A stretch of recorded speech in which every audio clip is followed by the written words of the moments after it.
ನಮಸ್ತೆ friends, Gowramma cooking ಚಾನಲ್ಗೆ ಸ್ವಾಗತ. ಬನ್ನಿ ಇವತ್ತು ಬೇಳೆ ಸಾಂಬಾರು ಹೇಗೆ ಮಾಡೋದಂತ ನೋಡ್ಕೊಳ್ಳೋಣ. ವಿಡಿಯೋ ಕೊನೆ ತನಕ ನೋಡಿ, ಹಾಗೆ ನಮ್ಮ ಚಾನಲ್ ಸಬ್ಸ್ಕ್ರೈಬ್ ಮಾಡ್ಕೊಂಡು ಸಪೋರ್ಟ್ ಮಾಡಿ.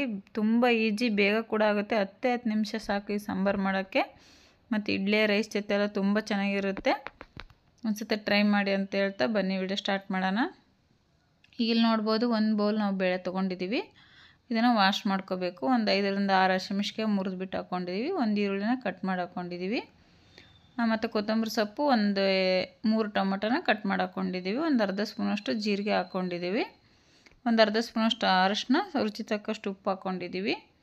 ಹಾಕೊಂಡ ನಂತರ ಇಲ್ಲಿ ನೋಡ್ಬೋದು, ಒಂದು ಚೆಂಬಷ್ಟು ನೀರು ಹಾಕ್ಕೊತಾ ಇದ್ದೀವಿ. ಚೆಂಬು ಅಂದರೆ 1 ಲೀಟ್ರಷ್ಟು ನೀರು ಹಾಕ್ಕೊಂಬಿಟ್ಟು ಕುಕ್ಕರ್ನ ಕ್ಲೋಸ್ ಮಾಡಿ 2 ಸೀಟಿ ಕೂಗಿಸ್ಕೊಳ್ಳೋಣ. 2 ಸೀಟಿ ಕುಗ್ಸ್ಕೊಂಡ್ಮೇಲೆ ಇದನ್ನು ನೋಡ್ಬೋದು, ಈ ರೀತಿ ಬೆಂದಿದೆ ಬೇಳೆ ಹಸಿಮೆಣಸಿನಕಾಯಿ ಎಲ್ಲ. ಇವಾಗ ಸಪ್ರೇಟಾಗಿ ನೀರು ಬೇರೆ ಮಾಡ್ಕೋಬೇಕು ನಾವು. ಅದಕ್ಕೋಸ್ಕರ ನೀರು ತಗೊಂಡ್ಮೇಲೆ ಈ ರೀತಿ ಒಂದು ಮ್ಯಾಶರ್ ತೊಗೊಂಬಿಟ್ಟು ನೈಸ್ ಆಗೋ ಮಟ್ಟ ಸ್ವಲ್ಪ ಇದು ಹಸಿಮೆಣಸಿನಕಾಯಿ ಟೊಮೊಟೊ ಎಲ್ಲ ನೈಸ್ ಆಗೋ ಮಟ್ಟ ಸ್ವಲ್ಪ ಇದು ಮಾಡ್ಕೋಬೇಕು. ಬೇಳೆ ಹಂಗೆ ಇದ್ದರೆ ಪರವಾಗಿಲ್ಲ, ಬೇಳೆ ಹಂಗೆ ಇರಲಿ.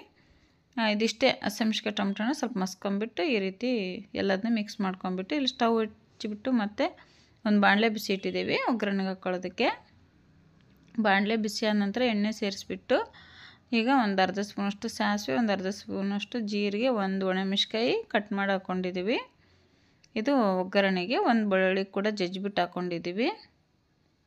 ಆಮೇಲೆ ಒಂದು ಈರುಳ್ಳಿನ ಉದ್ದುದ್ದಾಗಿ ಕಟ್ ಮಾಡಿ ಕೂಡ ಹಾಕ್ಕೊತಾ ಇದ್ದೀವಿ. ಇದಿಷ್ಟು ಸ್ವಲ್ಪ ಫ್ರೈ ಆಗಲಿ ನೋಡಿ, ಈ ರೀತಿ ಸ್ವಲ್ಪ ಫ್ರೈ ಮಾಡ್ಕೋಬೇಕು. ಈರುಳ್ಳಿ ಸ್ವಲ್ಪ ಫ್ರೈ ಆದ ನಂತರ ಕರಿಬೇವಿನ ಸ್ವಲ್ಪ ಹಸಿದು ಕರಿಬೇವು ಸೊಪ್ಪು ಹಾಕ್ಕೊಳ್ಳಿ. ಟೇಸ್ಟ್ ಚೆನ್ನಾಗಿ ಬರುತ್ತೆ ಸಾಂಬಾರ್ದು. ಇಷ್ಟು ಫ್ರೈ ಆದರೆ ಸಾಕು ಈರುಳ್ಳಿ. ಇವಾಗ ಸಾಂಬಾರು ಮಸ್ಕೊಂಡು ಇಟ್ಕೊಂಡಿದ್ವಲ್ಲ, ಅದು ಹಾಕ್ಕೊಂಬಿಡೋಣ. ಅದು ಹಾಕ್ಕೊಂಬಿಟ್ಟು ಇಲ್ಲಿ ಉಪ್ಪು ಚೆಕ್ ಮಾಡ್ಕೋಬೇಕು ನಾವು. ಉಪ್ಪು ಚೆಕ್ ಮಾಡ್ಕೊಂಡ್ಬಿಟ್ಟು ರುಚಿ ತಕ್ಕಷ್ಟು ಉಪ್ಪು ಕೂಡ ಹಾಕ್ಕೋಬೇಕು. ನಿಮ್ಮ ಸಾಂಬಾರು ಎಷ್ಟು ಬೇಕಷ್ಟು ನೀರು ಹಾಕ್ಕೊಳ್ಳಿ.